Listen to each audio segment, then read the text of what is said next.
Hello everyone, welcome back to my channel Arpi's mom daily blog and recipes. সবাইকে অনেক অনেক শুভেচ্ছা জানিয়ে আজকের ভিডিওটি শুরু করছি। আজকের রেসিপিতে ছিল খুবই মজাদার এবং খুব সহজ উপায়ে সিম্পল খিচুড়ি রেসিপি। আর এই খিচুড়ির সাথে ছিল বেগুন ভাজা, জলপাইয়ের আচার এবং ডিম ভুনা।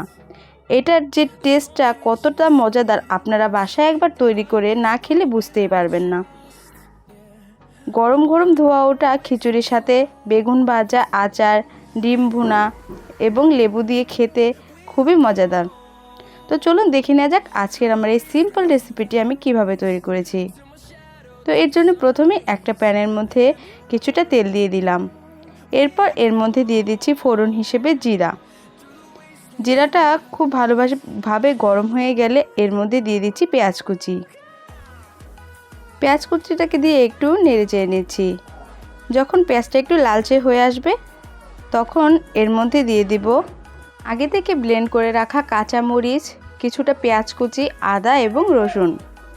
ব্লেন্ড করে নেওয়া পেঁয়াজ আর মরিচটা দিয়ে দেওয়ার পর এখন এর মধ্যে দিয়ে দিচ্ছি লাল মরিচের গুঁড়ো এবং স্বাদমতো লবণ। খিচুড়িতে আমি শুরুতেই হলুদ ব্যবহার করব না, কারণ হলুদ ব্যবহার করাতে অনেক সময় ডালটা সিদ্ধ হতে চায় না। তো সেজন্য আগেই ভালোভাবে আমি পোলাওর চাল এবং মুসুরির ডাল ধুয়ে পরিষ্কার করে জলটাকে ঝরিয়ে নিয়েছিলাম। এখন আগে থেকে কষিয়ে নেওয়া পেঁয়াজের মধ্যে এটাকে দিয়ে ভালোভাবে ভেজে নেব। চাল আর ডালটাকে অনেকক্ষণ যাবত একটু ভেজে নিতে হবে। যখন চাল আর ডালের থেকে জলটা একটু শুকিয়ে যাবে এবং এরকম কিছুটা শব্দ হবে তখনই এর মধ্যে দিয়ে দিব পরিমাণ মতো জল। আর জলটা আমি আগে থেকে ফুটিয়ে রেখেছিলাম। আর এই জলের কোনো পরিমাণ নেই, যেহেতু আমি এটা ভুনা খিচুড়ি রান্না করছি না, একটু আঠালো ছিল, সেহেতু এটার পরিমাণ নেই, আমি আন্দাজ মতো দিয়ে দিয়েছিলাম। এখন চাল ডাল এবং জলটাকে একটু মিশিয়ে এর মধ্যে লবণ দিয়ে দিলাম।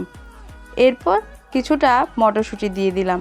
এটা অপশনাল, এটা চাইলে আপনারা ব্যবহার নাও করতে পারেন, আমার কাছে ছিল তাই দিয়েছি। এরপর একটু ভালোভাবে মিশিয়ে এটাকে ঢেকে রান্না করব প্রায় 10 মিনিটের মতো। প্রায় 10 মিনিট রান্না হয়ে আসার পর এখন এটাকে একটু নেড়ে চেড়ে দেব। এরপর যখন দেখতে পারবো আমার ডালটা সিদ্ধ হয়ে এসেছে তখন এর মধ্যে দিয়ে দিব হলুদ গুঁড়ো এবং ভাজা জিরার গুঁড়ো। এরপর সব মশলাগুলোর সাথে চাল ডালটাকে একটু মিশিয়ে নেড়ে চেড়ে নেব। তারপর লবণটাকে একটু টেস্ট করে এটাকে নামিয়ে নেব। আমার খিচুড়িটা এখন পুরোপুরি তৈরি। খুবই সহজ এবং সিম্পল উপায়ে অল্প কিছু উপকরণ দিয়ে খুবই মজাদার এই খিচুড়িটা আজকে আমি তৈরি করে নিলাম। আপনারা চাইলে এই বৃষ্টির দিনে আপনারাও বাসায় গরম গরম খিচুড়ি এবং ডিমের ভুনা, আচার, বেগুন ভাজা, লেবু, মরিচ সব কিছু দিয়ে আপনারা ট্রাই করতে পারেন। আর আমার এই ডিমের ভুনা রেসিপিটাও আমার চ্যানেলে রয়েছে, আপনারা চাইলে দেখে নিতে পারেন। আজকের আমার এই সিম্পল এবং মজাদার রেসিপিটি আপনাদের কেমন লাগলো অবশ্যই কমেন্ট করে জানাবেন। যদি আজকের রেসিপিটি ভালো লেগে থাকে প্লিজ আমার চ্যানেলটাকে সাবস্ক্রাইব করবেন। আর যারা সাবস্ক্রাইব করেছেন তাদেরকে অসংখ্য ধন্যবাদ। সবাই খুব ভালো থাকবেন।